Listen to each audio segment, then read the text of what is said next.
Hey guys, Robert from Australian Camping and Four-Wheel Drives. Hey, we got a new product here to have a chat with you about. It's the Winnerwell. It's got a camp oven, camp stove that we've got sitting here, and we haven't got it all together yet. We've got a couple of pieces that we're still waiting on, but I thought we'd have a look at it since we're using it today. And Steve's got one over there. We're going to go and have a sticky beak at his as well. Hey, show you a little bit about it also. But this is the Winnerwell stove that's sitting here. And yeah, she's a little beauty. We were sitting here last night, hey, at the campfire, and it was beautiful and warm, wasn't it, Steve? Oh, especially when you take the top out of it. Yeah, so this is the top piece here that you can remove out. So Steve's not having the best time at the minute. There you go. So this is the wood just sitting inside there. We had this going like roaring last night. It was awesome. Yeah, it was red hot up here. Yeah, this pipe gets really hot. And so yeah, and you've got this little part here at the front here that you can lift up, and you can put your wood inside there. So just watch you don't burn yourself there, Steve. So I'll chuck a little bit more wood in there. That'll do it. And it's got a little air vent just down the front down here, which you open up, and to let air get into it. And at night time when you're finished with the stove, you can close that the whole way. And it's got this little guy just up over here, and you turn this sideways, and that blocks the vent. So I won't do that at the moment, but that blocks the vent, and the whole thing will extinguish itself. Got these two little things on the side here as well, putting pots and pans on also. But the other side here, got a little water container. So this pops off it. Steve's going to grab it there for us. So the water container just sits in here like this. Almost got that in. And that's it. So it sits in there like that all around it. You can hear it already. It's heating up the water. And then later on, this little tap just down here, you just use that just to get the water out. So we've got the water just sitting inside the container in there. And yeah, then you just turn the tap and out comes your water. Nice and hot. It was hot too, eh? Like yeah. You had a good coffee out of it. Yeah, it'd burn your mouth if you... Yeah, yeah. So we're waiting on a couple of different pieces to arrive as well for it. We've got a part which fits up top up here, and it's really designed to stop the heat going up too far, as my understanding. When you have it close to a tent wall or something like that, if you wanted it right under your tent, under your awning. Yeah, it stops the heat getting out. You can also get a U-piece, which we'll go and have a look at Steve's as well, and he'll show you that. And there's also a camp oven which is coming for this, which actually fits on top of it. It's sort of like a collapsible part that fits on top of it as well. So what we did here, because we were mucking around with it and we were sitting there thinking, oh, you know, we didn't really want it to burn the grass and that, so we just got one of the Snow Peak fire pit bases. Fits on there perfectly. Like, it's dead set right, eh? Yeah, it's terrific. Like, I'm going to actually get one for mine so that it doesn't... Because I had one of these at home and I bought a fireproof mat for it. Yeah. And it generated that much heat between just that distance there that it melted the mat. Jeez. So they do sell a mat. I've got a mat coming from them. But I really like this idea here, how it just lifts the fire pit up off the ground. Got the glass window on the front there too, so you can see it. And there's another glass window on the side over here. So, like last night when we had it going, we noticed at the beginning of the night, like it is now, it's a little bit got a bit of ash on it and that. And by the end of the night, it was as the fire started going, that ash just had all gone, dissipated from it. So it was really good. So I might go and have a sticky beak at Steve's one. Hey, you want to show us your one, mate? Yeah. So Steve's got his one over here. Steve's had it a fair bit longer than I have. Mine only arrived the other day. And this is Steve's. So, used it a little bit more, guys. And so Steve, you pegged it down there, hey?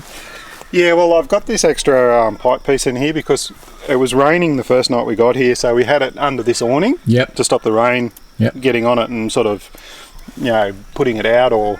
you know, getting in the food. So I bought these T-pieces. So these here, they just all screw together. Like, it's a little bit hard to get it apart here at the moment. But all these pieces, except for those two, and this piece here, fit inside that.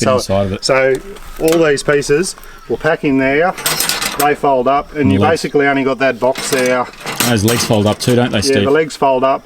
This piece here comes off, it won't pack in it. Yeah. You only have that as the main piece that you got to pack away. So it's quite compact. Yep. So that's good. And so I noticed when you had it there, you had it reasonably close to the edge of your tent there as well. So how does it go, like, you know, when it's close to things? Well, that's the other reason why I bought these two pieces. Yep. So that it gives you that distance out here. So then you can put this on. Yep. And put this up closer to the roof of your awning wall, your tent. Now, because this piece here the other night, if you touch that, it would burn you. Oh no, she's hot. You could touch this and put your hand on it, but it was hot, but it wasn't burn you. We got the temperature probe out, guys, and we stuck the temperature probe on it, and it was like 200-300 degrees down the bottom down there, and it got to about like 115, 180, somewhere in there, and by the time you got up here it was at 60, and up top up there is really cool. It's nice and cool, so they work well. Yeah, so it's a really good product, isn't it, Steve? Yeah, we've found it our go-to sort of, really universal and got a lot of uses sort of for cooking. Yep. So we can probably show you how we use it. Yeah, so we were talking about it before. We were talking about when we were over at the campfire and that. We'll head back over there, eh? Yeah. So we were sitting over here before. Here's Ellie. We were sitting here before, eh? And we were talking about it, like how you can use this. And this morning, you guys cooked your bacon and eggs on it. And yeah. So we've got a little cast iron square fry pan. So we take this off, hang it on this once it's boiled. Yep. Did that first. Got the coffee water sort of boiling. Yep. Hung it on the side here. Then we put our cast iron fry pan on there. Yep. And you can take this out, and then it'll give you a little bit more heat so that it'll heat up quicker. So last night when we were sitting here, we removed that part there, and it was really nice. We were all sitting around here around the fireplace, and it was nice and warm. And and this morning Steve used it for cooking stuff on. And how have you found the oven? It's great. I actually cooked up a damper in it there a few weeks ago, and when you get the oven, and you'll find it really handy. Like you can heat up pies, you can make dampers, anything you can do in a normal oven, you could probably cook in this. Oh, that'd be great, eh? Because the heat comes up through the bottom of it, and I'm looking forward to it. It's really good, eh? It's just a good little product to take. Obviously, maybe not, if you're heading off on a single person journey and that type of stuff. If you got the car, it's great to chuck it in the car and all that type of stuff. I like that, and I might chuck it with my Snow Peak fire pit. So we've got the Snow Peak cooking up us, getting the charcoal going tonight. We're gonna try and do some pizzas tonight, and we'll see how we go again. And so that'd be great. Have another fire pit for having some more heat. But this is great. This is a good little all-rounder, I think. And just one other thing, we found it really good if you're somewhere where it's really windy. Yep. So you got the worry of you got a lot of dry grass around here and that. When it's really windy, you can be confident with this to light a fire in it and not worry about burning down everything else. Half the countryside. Yeah. Because you got the smoke arrestor at the top there, which catches. You can see some ash up there. Yeah. Yep. And all your fire's contained in here. Yeah. She's hot, guys. That's one thing I've noticed. So I think some people just wonder just how much heat comes out of it. It gets really hot. It's really nice and warm. Yeah, it's great. Back here, 2 foot? Yeah, it was great. It still heats your legs up. I thought my jeans were going to melt last night. It was getting hot. So anyway, look, we might do another review on it a little bit later on. When I get the other parts for it as well, and we'll have a look at it again. And this is my first run with it this weekend. Steve's been using his for, how long you had yours for now, mate? Oh, about 5 months. Yeah. So he's had it for a fair length of time. And are you happy with it? Oh, yeah. We love it. Like I said, it's probably our go-to sort of all-round cooking appliance now. It's in the car first. Yeah. Then my wife and...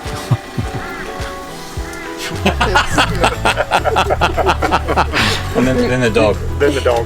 Oh, there's no reaction there, right? No, the dog beats me. Alright guys, we'll catch you later, and I'll give you an update some other time. Alright, talk to you later, bye. See ya.